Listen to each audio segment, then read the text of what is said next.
Well, hi, I'm Michael Murata, and you're watching What Would Michael Do?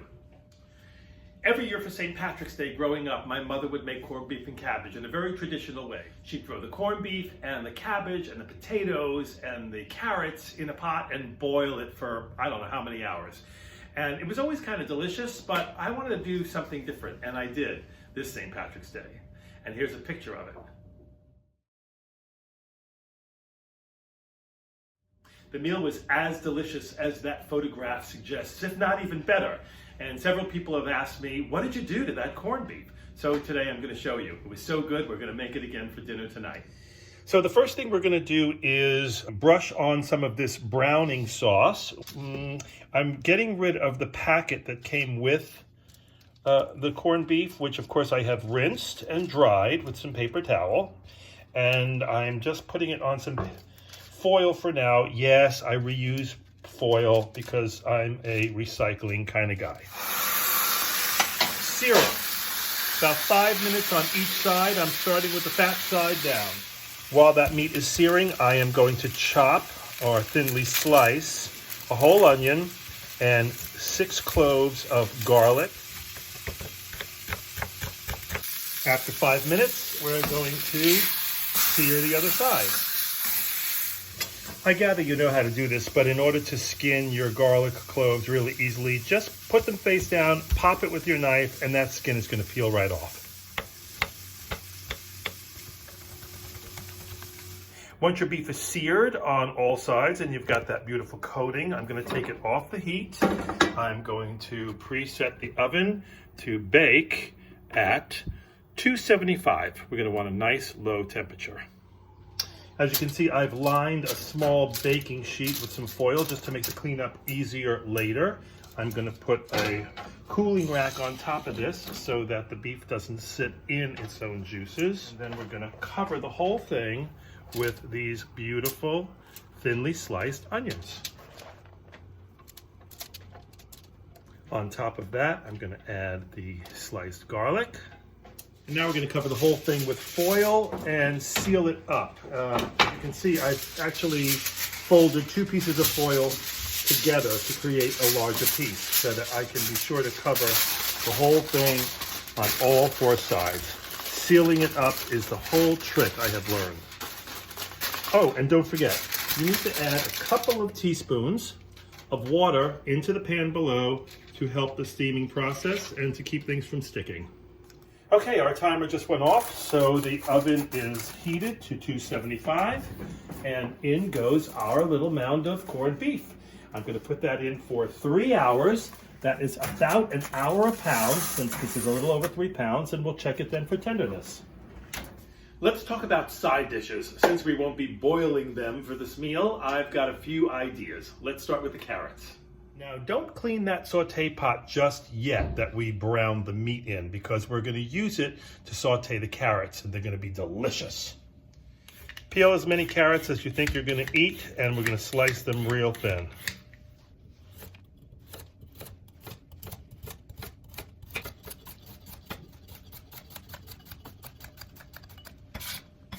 I'm going to rejuvenate the juices in this saute pan that the meat was browned in by adding a little bit more olive oil and maybe a splash of something else wet.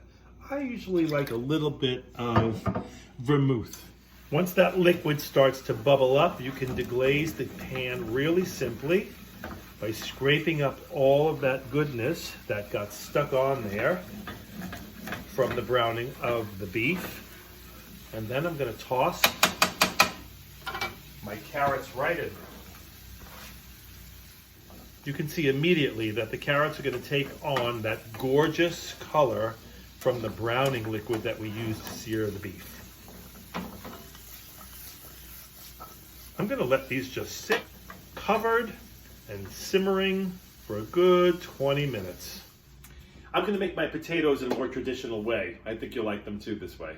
Let's talk about the potatoes. I've cut these in half and I'm planning on roasting them in a little toaster oven so they don't even have to go in the oven. And because I save everything, I'm drenching them in the spillover from a lemony, garlicky, salt and pepper mixture I made potatoes in a few days ago. For good measure, I will add a little pepper. I will add a little sea salt. And I'm gonna roast them in my trusty countertop toaster oven at 350 for, I'd say 30 minutes. Unless you're boiling your cabbage with the corned beef and the spices that come with it, it's kind of bland. So I'm going to do the cabbage the way I normally cook cabbage whenever I'm making a pork loin or something similar. It's really good. I'm going to start with a little bacon fat, which of course you must always save.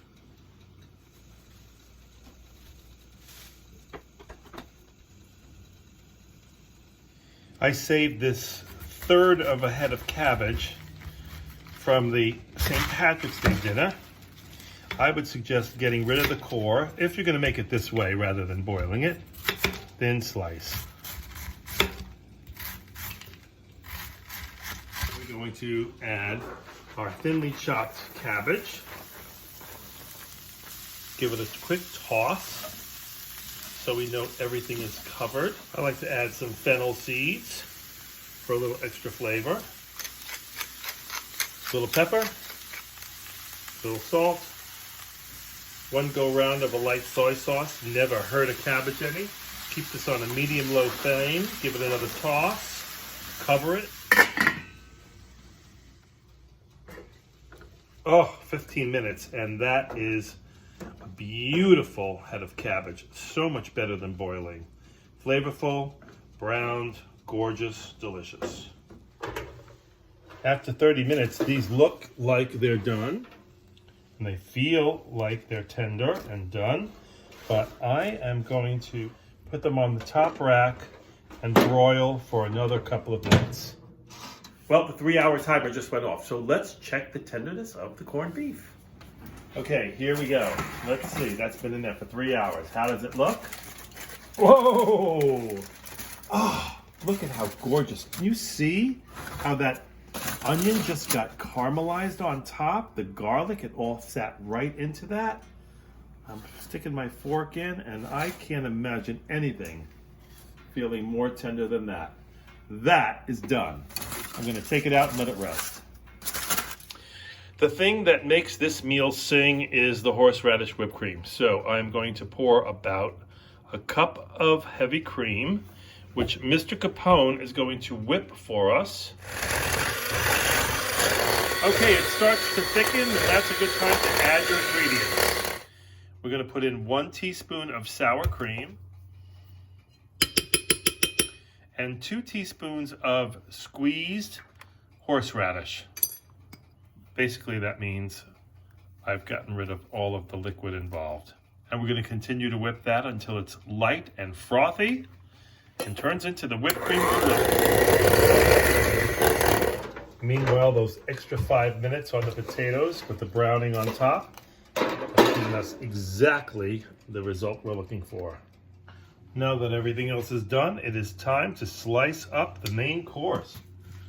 Look at this beautiful, tender, juicy, flavorful corned beef. I normally like to add a little fresh parsley to this, but I don't have any chopped, and I don't want to wait to eat this gorgeous meal. So there we are. There's our corned beef cabbage covered with caramelized onions and garlic, our sauteed cabbage, our gorgeous carrots sauteed in the browning sauce, and the potatoes with lemon. And that, my friends, is a classic corned beef and cabbage dinner like you've never had before. I highly recommend it. Thank you so much for watching. Enjoy your dinner tonight, whatever you're having. But I think you should have some corned beef and cabbage.